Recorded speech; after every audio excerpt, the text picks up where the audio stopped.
రకాలోకంకి స్వాగతం. పెద్ద పెద్ద విప్లవాలు ఎప్పుడు కూడాను చాలా నిశ్శబ్దంగా జరుగుతాయి. సమాజంలో అత్యద్భుతమైన మార్పు ఎప్పుడు కూడాను పెద్దగా హడావిడి లేకుండా, పత్రికలు, ప్రచారము, ఆర్భాటము, పటాటోపము లేకుండా అత్యంత సైలెంట్గా సాగుతుంటాయి. అటువంటి ఒక ప్రయత్నమే దేశంలో ఉన్నటువంటి వెనకబడిన ప్రాంతాలు, కొండ ప్రాంతాలు, అటవీ ప్రాంతాలు, అదేవిధంగా ఈ గిరిజనులు నివసించేటటువంటి కీకారణ్యాలు ఏవైతే ఉన్నాయో, పూర్తిగా రోడ్డు రవాణా ఇటువంటి సదుపాయాలు లేని చోట ఉన్నటువంటి పిల్లలకు విద్య నేర్పించేందుకు, అక్కడ నివసించే ప్రజలకు వైద్యం సదుపాయము, ప్రాథమిక వైద్య సదుపాయం అందించేందుకు ఒక మహత్తరమైనటువంటి విప్లవాత్మకమైనటువంటి పని అత్యంత నిశ్శబ్దంగా ఈ దేశంలో 1989 నుంచి నడుస్తోంది. 1989 నుంచి నడుస్తున్నటువంటి ఈ పని గురించి బహుశా బయట ప్రపంచానికి చాలా తక్కువగా తెలుసును. దీని గురించి తెలిసినటువంటి వాళ్ళు ఎవరంటే అమెరికాలో కూర్చున్నటువంటి క్రైస్తవ చర్చి సంస్థలు ఏవైతే ఉన్నాయో వాటికి తెలుసును. జాతీయవాదాన్ని వ్యతిరేకించేటటువంటి సూడో సెక్యులర్, సూడో లిబరల్ వర్గాలు ఎవరైతే ఉన్నారో వీళ్ళకి తెలుసును. బ్రేకింగ్ ఇండియా ఫోర్సెస్ అని వేటినైతే మనం చెప్తుంటామో ఆ బ్రేకింగ్ ఇండియా ఫోర్సెస్కి తెలుసును. సర్వసాధారణ జాతికి, భారతీయులకి పెద్దగా దీని గురించి తెలియదు, కానీ ఈ వర్గాలకు తెలుసు. వీటిని ఆపేందుకు వాళ్ళు చేయని ప్రయత్నం లేదు, దీన్ని అడ్డుకునేందుకు వాళ్ళు చేయనటువంటి కుట్ర లేదు. ఈ పని ఏంటి? గిరిజన ప్రాంతాలలో, చాలా అట్టడుగు లోతట్టు ప్రాంతాలలో, అక్కడికి వెళ్ళడం చాలా కష్టమైనటువంటి దుర్గమమైన ప్రాంతాలలో పెద్ద స్కూళ్లను పెట్టడము, అక్కడికి ఎక్కువ సంఖ్యలో విద్యార్థులు రావడము, ఈ రెండు కూడా అసాధ్యం. స్కూళ్ళను నడిపిస్తే విద్యార్థులు రారు కాబట్టి అక్కడ ఇన్ఫ్రాస్ట్రక్చర్ని ఇన్వెస్ట్ చేయడానికి ప్రభుత్వం కానీ ప్రైవేట్ రంగం కానీ ముందుకు రాదు. కాబట్టి ఈ చోట రాష్ట్రీయ స్వయం సేవక సంఘంతో ప్రేరణ పొందినటువంటి ఒక కార్యకర్త, ఆయన పేరు శ్యామ్ గుప్తా, 1989లో ఆయన ఒక ఆలోచన చేశారు. ఈ ప్రాంతాల్లో ఒక పెద్ద బిల్డింగ్ కట్టి ఒక స్కూలుని నడిపించి ఆ స్కూల్లో టీచర్లు పెద్ద ఎత్తున వ్యవస్థను ఏర్పాటు చేసినట్టయితే చాలా కష్టమవుతుంది. ఇక్కడ ఒకే టీచర్ మొత్తము పిల్లలు 30 మంది, 40 మంది, 50 మంది పిల్లల్ని పోగు చేసి ప్రతిరోజు మధ్యాహ్నం నుంచి సాయంత్రం వరకు, లేకపోతే ఉదయం నుంచి మధ్యాహ్నం వరకు చెప్పాల్సిన పాఠాలు చెప్పి వివిధ తరగతుల పిల్లలకి బోధించి వాళ్లకు నైతిక విద్యను కూడా ఇచ్చి వాళ్లకు వ్యక్తిత్వ వికాసానికి తోడ్పడుతూ గవర్నమెంట్ ఇచ్చినటువంటి సిలబస్ను నేర్పిస్తూ వాళ్ళలో జాతీయవాద భావాలను పెంచుతూ చిన్న పిల్లల్ని ఈ రకంగా గనక స్కూళ్ళని 1 టీచర్ 1 స్కూల్ ఈ సిస్టమ్ గనక నడిపించినట్టయితే గిరిజన ప్రాంతాలలో చాలా ఉపయోగం ఉంటుంది అని చెప్పి ఆయన భావించారు. భావించిన తర్వాత జార్ఖండ్లో ఈ రకమైనటువంటి ప్రయత్నం ప్రారంభించారు. జార్ఖండ్లో ఉన్నటువంటి దక్షిణ ప్రాంతం అంతా కూడాను గిరిజన ప్రాంతము, బాగా అటవీ ప్రాంతము. ఈ ప్రాంతంలో అక్కడ ఒక గ్రామము, ఇక్కడ ఒక గ్రామంలాగా ఉంటాయి కాబట్టి అక్కడ ఈ విద్యాలయాల్ని ఏర్పాటు చేశారు. వీటిని ఏకల్ విద్యాలయ అన్నారు. ఏకల్ విద్యాలయం అంటే ఒక ఉపాధ్యాయుడు మాత్రమే ఉంటాడు, ఆయనే అందరికీ పాఠాలు చెప్తారు. ఆ ఉపాధ్యాయులకు కొద్దిగా ప్రాథమిక వైద్యంలో కూడా శిక్షణని ఇవ్వటం జరుగుతుంది.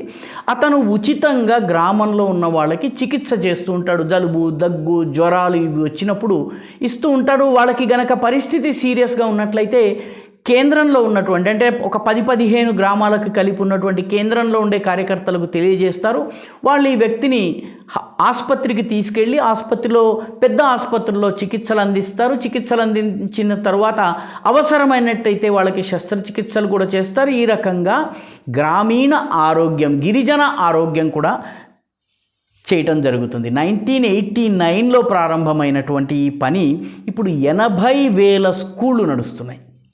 ఆంధ్రప్రదేశ్, తెలంగాణలో కూడా వేలాది స్కూళ్ళు నడుస్తున్నాయి. ఖమ్మంలో కావచ్చును, మన శ్రీశైలం అటవీ ప్రాంతం కావచ్చును, మనకి సంబంధించిన నల్లమల ప్రాంతం కావచ్చును, ఆదిలాబాద్ కావచ్చును, ఈ ప్రాంతం అంతట్లో కూడాను ఉత్తరాంధ్రలో ఉన్నటువంటి అటవీ ప్రాంతంలో కూడా ఏకల్ విద్యాలయాలు నడుస్తున్నాయి.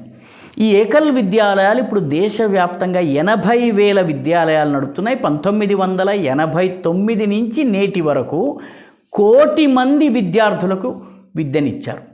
ఎటువంటి ఇన్ఫ్రాస్ట్రక్చర్ లేకుండా కేవలం ఒక డెడికేటెడ్ టీచర్ ద్వారా జరిగినటువంటి ఈ విద్యా విప్లవంలో 1 కోటి మంది ప్రజలు బాలబాలికలకు విద్యను ప్రాథమిక విద్య లభించింది. అందులో బాగా ఉన్నటువంటి వాళ్ళని మండల స్థాయి స్కూళ్ళకి, అక్కడి నుంచి హై స్కూళ్ళకి కూడా పంపడం జరిగింది.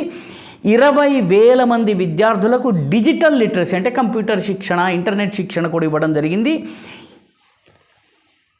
8,55,000 మందికి ఆరోగ్య సేవలు అందించడం జరిగింది. వీళ్ళే కాకుండా దాదాపు 90,000 మంది ఆ గ్రామాలకే చెందినటువంటి కొద్దిగా చదువుకున్నటువంటి వాళ్లకు శిక్షణనిచ్చి వాళ్ళను టీచర్లుగా మార్చడం జరిగింది. అదే ప్రాంతానికి చెందినటువంటి 90,000 మందికి శిక్షణనిచ్చి దాదాపు 80,000 స్కూళ్ళు నడిపిస్తున్నారు ఏకల్ విద్యాలయాలు. కొన్ని చోట్ల టీచర్లు రీప్లేస్మెంట్ టీచర్లుగా, అంటే టీచరు బయటకు వెళ్ళాల్సి వచ్చినప్పుడు వీళ్ళు వెళ్ళి ఆ ప్రాంతంలో పాఠాలు చెప్పడం ఇవన్నీ చేస్తారు. శ్యామ్ గుప్తా గారు ప్రారంభించినటువంటి ఈ సంస్థకు అనేక సంస్థలు కలిసి పనిచేస్తున్నాయి. మన దేశంలో ఉన్నటువంటి friends of tribal society, FTS అంటారు. ఇది కలకత్తా బేస్డ్ ఆర్గనైజేషన్. PD చిత్లాంగ్యా అని శారదా ప్లైవుడ్ సంస్థకి చెందినటువంటి ఈయన దీనికి నాయకత్వం వహిస్తున్నారు. దీని ద్వారా ఈయన దీనికి కావలసినటువంటి నిధుల సేకరణ చేస్తున్నారు. భారత్ లోక్ శిక్షా పరిషద్ అనే సంస్థ ఢిల్లీ కేంద్రంగా పనిచేస్తోంది. గ్రామీణ ప్రాంతాలలో విద్యా వ్యాప్తి కోసం పనిచేస్తున్నటువంటి సంస్థ. ఏకల్ విద్యాలయ ఫౌండేషన్ ఆఫ్ ఇండియా, ఇది మొత్తం ఈ ఏకల్ విద్యాలయ ప్రాజెక్ట్ ఏదైతే ఉందో దీనికి స్పియర్ హెడ్గా, అంటే ముఖ్యమైనటువంటి కేంద్రంగా పనిచేస్తోంది. ఆరోగ్య ఫౌండేషన్ అని ముంబైలో ఉంది. ఈ ఫౌండేషన్ ప్రాథమిక వైద్యానికి కావలసినటువంటి శిక్షణ కానీ, పరికరాలు కానీ, మందులు కానీ, పనిముట్లు కానీ, థర్మామీటర్ వంటివి కానీ, స్టెథోస్కోప్ వంటివి కానీ ఇవి అందిస్తోంది. దీంతోపాటు గ్రామోత్థాన్ ఫౌండేషన్ అని న్యూఢిల్లీలో మరొక సంస్థ ఉంది. ఇది కూడాను గ్రామీణాభివృద్ధికి సంబంధించిన డిఫరెంట్ మోడల్స్ని వీళ్ళకి నేర్పించడం జరుగుతుంది. శ్రీ హరి సత్సంగ్ సమితి అని ముంబైలో మరొక సంస్థ ఉంది. ఏకల్ సంస్థాన్ ఢిల్లీ. ఈ సంస్థలు దీని వెనుకున్నాయి. దేశ విదేశాల్లో ఉండే భారతీయులు కూడా దీనికి పెద్ద ఎత్తున ఆర్థిక సహాయం చేస్తున్నారు ఈ ఏకల్ విద్యాలయాలకి.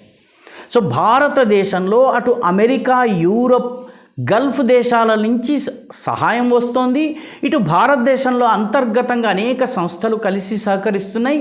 దాదాపు 80,000 గ్రామాలలో నేడు ఏకల్ విద్యాలయాలు నడవడమే కాకుండా అక్షరాస్యతను పెంచుతూ సుదూర ప్రాంతాలలో వెలుగు లేనటువంటి, సదుపాయాలు లేనటువంటి ప్రాంతాలకు కూడా విద్యాగంధం, విద్యా పరిమళము వ్యాప్తించేలాగా చేసే ఒక పెద్ద ప్రయత్నము అత్యంత నిశ్శబ్దంగా 1989 నుంచి జరుగుతోంది. ఈ ఏకల్ విద్యాలయాలు చేస్తున్నటువంటి సేవ మన దగ్గరలో ఉండేటటువంటి ఏకల్ విద్యాలయాల్ని చూస్తే తప్ప మనకి అర్థం కాదు. ఆ టీచర్లు కానీ, వాళ్ళు కానీ చేస్తున్నటువంటి సేవలు కానీ, వాళ్ళు ఆ గ్రామాలలో స్థానిక నాయకులుగా వాళ్ళు ఎదిగి ప్రజల అవసరాల్ని తీరుస్తున్నటువంటి విధానం కానీ, ఆ గ్రామంలో విజాతీయ శక్తులు, దేశ వ్యతిరేక శక్తులు ప్రవేశించి గూడు కట్టుకోకుండా నిలువరించటంలో వీళ్ళు చేస్తున్నటువంటి ప్రయత్నం కానీ అమోఘమైనటువంటిది. చాలా నిశ్శబ్దంగా, ఎలాంటి ప్రచారము లేకుండా ఏకల్ విద్యాలయాలు ఒక అద్భుతమైనటువంటి సామాజిక విప్లవాన్ని సృష్టిస్తున్నాయి. ఈ వీడియో మీకు నచ్చినట్టయితే లైక్ చేయండి, షేర్ చేయండి, ఈ ఛానల్కు సబ్స్క్రైబ్ చేయండి. మీ అభిప్రాయాల్ని కమెంట్ల రూపంలో తప్పనిసరిగా పంపించండి.